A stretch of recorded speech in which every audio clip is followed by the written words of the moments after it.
سلام علیکم، شامتان بخیر. امیدوارم خوب باشین. بسیار دیر شده که ویدیو نموندم. نمیفهم چرا، ولی کالار نخریدم. درنگ میشینه نمیشینه بچه.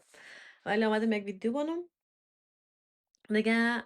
نامشم نایم دیور است چیز گفتال مردم یک چیز گفتن شما باور نکن با می فیلتر بیا گمش کو دیگه. سعیس من بعد با فیلتر میایم.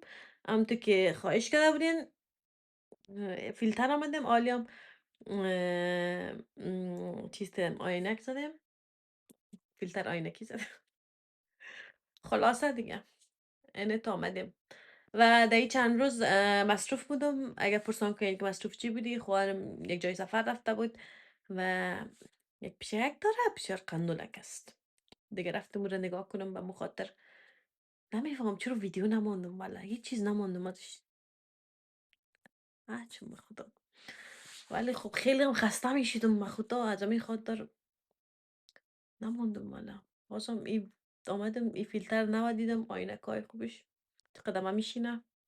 میفهم خودم میشینه هیچ چیز نگوین شما دیگه. باز دیگه پس خانه خود آمدم. ویلکام تو مای هوم. خلاص دیگه برید وقتم خوش. سبا باز یک ویدیو دیگه میگیریم چتیات باز دیگه شروع میکنیم.